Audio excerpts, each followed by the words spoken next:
Hi, Shalom Chaverim. The radio is truly a marvelous invention.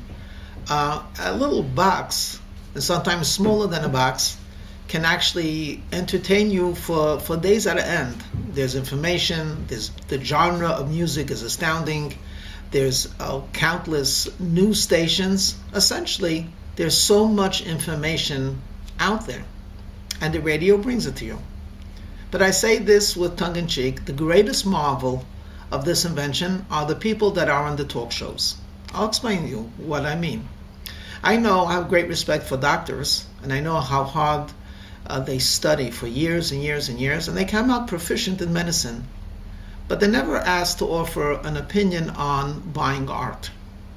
And then there are others, for example, artisans or a plumber, who's quite proficient, spends years thinking and working with plumbing, and is an expert in plumbing.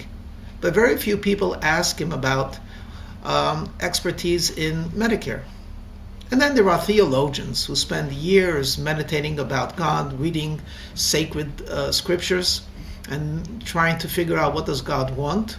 But very rarely are they asked what bonds to buy. But all of these above are addressed to the talk host, and he seems to know everything.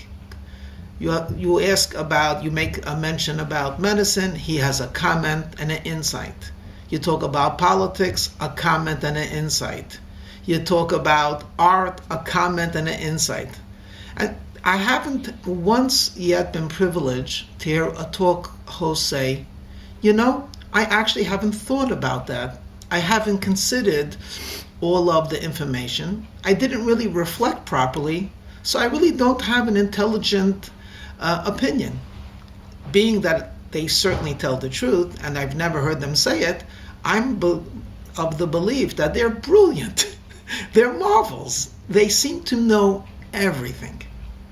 Okay, having said that, our president, who represents the United States of America, is traveling to Israel. No one asked me, rightfully so, who am I? Though my personal preference as a citizen would be, please, Mr. President, it's not necessary. But were I to be a talk host, and they would say, what do you think of the president's going? I would offer the following perspective. Some time ago, over 160 years ago, there lived a very great holy man whose name was Rabbi Meir of Premishlan. He was considered in those days one of the Hasidic giants. He had two colleagues, both equally great, both of them very popular with large followings, and it just so happened that there was a crucial issue in which these two great saints disagreed. And each one marshaled proofs and thoughts and felt very strongly that it should be like this and not like that. Well, the followers of these two great rabbis, being loyal and being sincere, felt very strongly that their rabbi was right. So things were heating up, and not in the most pleasant of ways. Until finally, someone said, well, we have two great people. Why don't we ask the opinion of another great person, Rabbi Meir? So a delegation of Hasidim, of followers, went to Rabbi Meir to say, this holy great man, your colleague, says A. This holy great man, another one of your friends and colleagues, says B. And you, Rabbi Meir, what do you say? And he responded with a story. He said, as it is known, the lion is the king of the beasts. Now, the king of the beasts respect him. And they acknowledge that as loyal subjects, they at times will be asked to be given up, to give their lives to be given up. And they're willing to do that. And of course, the lion hunts. Well, our lion in the story was getting old and lazy and wanted his meat fresh, but did not want to go through the bother of hunting. 3 long days pass. The lion is hungry. His stomach is growling, but he will not go out to hunt. Instead, he decides to use royal privilege. With a mighty roar, he gives a command, everyone, join me for a convention. And all of the beasts of the forest come. And the lion looks and glares at them, and they're all trembling. And he says, I am the king. And they all roar back, yes, you are our king. You are required to respect me. And they all nod and neigh and say yes. He says, well, we're going to have a test. And he glares at a zebra and he says to the zebra, you come here. The zebra comes trembling in front of the lion. And the lion opens up his mouth and says, smell my breath. Tell me what you smell. This was an unusual request in front of all of the people. And the zebra put his head very gingerly close to the lion's jaw and smelled the breath. Well, what does it smell like? He said. The zebra said, Your Majesty, I must tell the truth. It smells foul. It smells atrocious. It smells terrible. And with a mighty roar that made the leaves of the trees quiver, he says, that's how you talk to His Majesty? A rebellion? And in front of all of the convention, he clamped down on that zebra and killed him. And all of them left frightened, but sympathizing with the king. I mean, after all, how does one say to His Majesty that his breath is bad? Well, the king had his fill, did not have to go hunting, and retired to his lair. Days passed. The king is hungry. The lion is hungry. The stomach is growling. But I don't want to go out to hunt. Again, with a mighty roar, he calls for a meeting. They all come very frightened, remembering the spectacle of the last. And he turns around and he says, have you not learned anything? I am your king. I demand your allegiance. I demand your respect. You saw how disrespectful that zebra was. And they all shake their heads. And he turns around and he finds a cow. Come closer.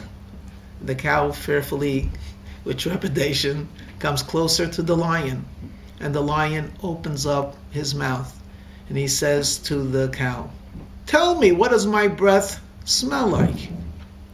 Well, the cow, having the image of the zebra seared in its memory, said, Your Majesty, your breath is as fragrant as a bouquet of roses. And the king, the lion, roared in anger, a lie? You lie in front of your king? You know my breath does not smell like that, like roses. And in front of all of the people, he pounced on that cow and had his fill. And they left, shaking their heads. What should we do with our king? He's very frightening. We must show him more respect and show him greater allegiance. Well, a week passed. And our lazy king, the lion, is hungry again. But he figures this is a great way to get his fill. He doesn't have to go out and hunt. All he has to do is find an excuse to eat. Calls for another meeting. They all come. And he says, how many times do I have to call a meeting before you understand that to a king you tell the truth? And to a king you are to be respectful. And then he turns to a sheep. And he says, come closer. He comes closer. He opens up his mouth. He says, what does my breath smell like? The sheep was in a quandary. It remembered what happened to the zebra when it told the truth. It remembered what happened to the cow when it told the lie. What should it do? And in a very plaintive voice, he said, Your Majesty, I don't know. I have a stuffed nose. Rabbi Meir then turned around and he said, this colleague of mine is wise and holy. This colleague of mine is wise and holy. I have a stuffed nose. I cannot offer an opinion. And that's the perspective I would leave to our president. It's already over 50 years. Countless think tanks have been trying to figure this out.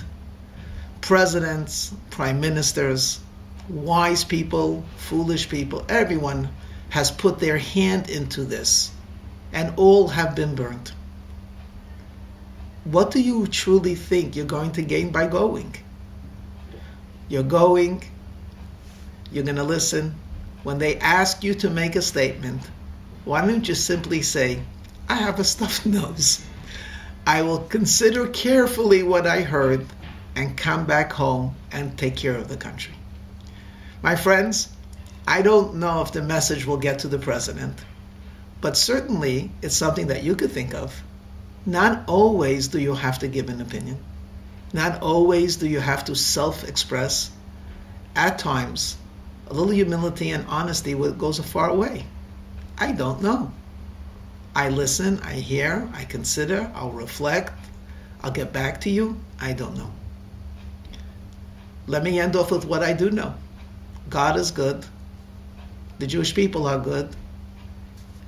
And good things will be happening to us. I wish you all a happy and a kosher Passover.